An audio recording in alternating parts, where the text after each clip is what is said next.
Assalamualaikum warahmatullahi wabarakatuh. Apa kabar semuanya? Semoga selalu sehat, dilancarkan rezekinya, dimudahkan segala urusannya ya. Amin.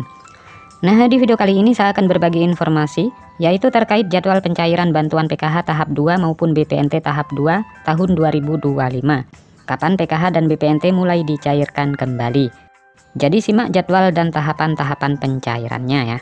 Maka dari itu simak terus videonya sampai selesai agar supaya tidak ketinggalan informasinya. Nah, program Keluarga Harapan atau PKH merupakan salah satu program unggulan pemerintah Indonesia yang bertujuan untuk mengurangi angka kemiskinan melalui bantuan sosial. Nah, untuk pencairan tahap pertama ini berlangsung sejak bulan Februari dan berlanjut hingga bulan Maret tahun 2025 karena masih banyak para KPM yang belum cair bantuannya. Hal ini tentu memberikan harapan bagi banyak keluarga penerima manfaat KPM ya yang menantikan bantuan ini untuk memenuhi kebutuhan sehari-hari. Pencairan dana PKH dan BPNT dilakukan secara bertahap. Dana yang telah dicairkan akan masuk ke rekening Kartu Keluarga Sejahtera atau KKS. Adapun KPM PKH BPNT yang dicairkan melalui kantor pos Indonesia. Meskipun demikian, tidak semua KPM menerima dana secara bersamaan ya, karena beda daerah beda jadwal. Dan berikut jadwal pencairan PKH dan BPNT untuk tahap 2. Nah, perlu diketahui bahwasanya pencairan PKH maupun BPNT itu disalurkan dalam 4 tahap sepanjang tahun. Dan berikut ini adalah rincian jadwal pencairan untuk masing-masing tahap ya. Untuk tahap yang pertama itu sudah mulai dicairkan dan hampir merata ya hingga sampai saat ini. Walaupun masih banyak para KPM yang masih belum cair bantuannya.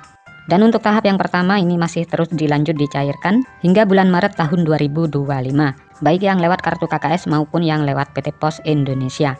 Sedangkan untuk tahap 2 ini akan kembali dicairkan di antara bulan Mei dan Juni. Untuk tahap yang ketiga, ini akan dicairkan di antara bulan Agustus dan September. Dan tahap yang keempat, di antara bulan November dan Desember, baik PKH maupun BPNT.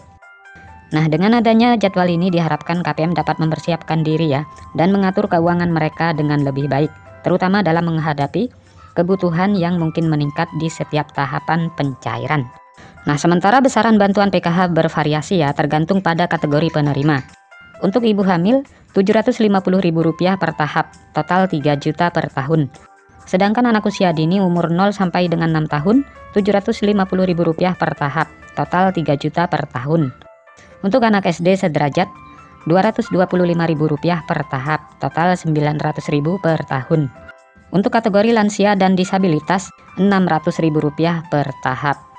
Nah, dengan adanya variasi besaran bantuan ini, pemerintah berharap dapat mencakup berbagai kebutuhan yang berbeda dari setiap kategori penerima, sehingga bantuan yang diberikan lebih tepat sasaran.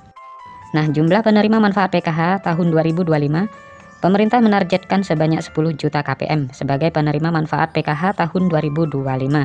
Target ini menunjukkan komitmen pemerintah dalam mengentaskan kemiskinan dan memberikan dukungan kepada masyarakat yang membutuhkan. Dengan jumlah penerima yang besar, diharapkan program ini dapat memberikan dampak positif yang signifikan terhadap perekonomian keluarga penerima. Bagi masyarakat yang ingin mengecek status penerima manfaat, kalian dapat mengunjungi situs resmi cekbansos.kemensos.go.id. Di situs tersebut, kalian dapat menemukan informasi terkait status penerimaan bantuan sosial, termasuk PKH dan BPNT. Nah, untuk mendapatkan informasi terbaru dan paling akurat, selalu pantau terus informasi resmi dari Kementerian Sosial. Dengan mengikuti perkembangan terbaru, KPM dapat lebih siap dalam memanfaatkan bantuan yang diberikan. Dengan adanya bantuan ini diharapkan dapat meringankan beban ekonomi dan membantu keluarga dalam memenuhi kebutuhan dasar para KPM.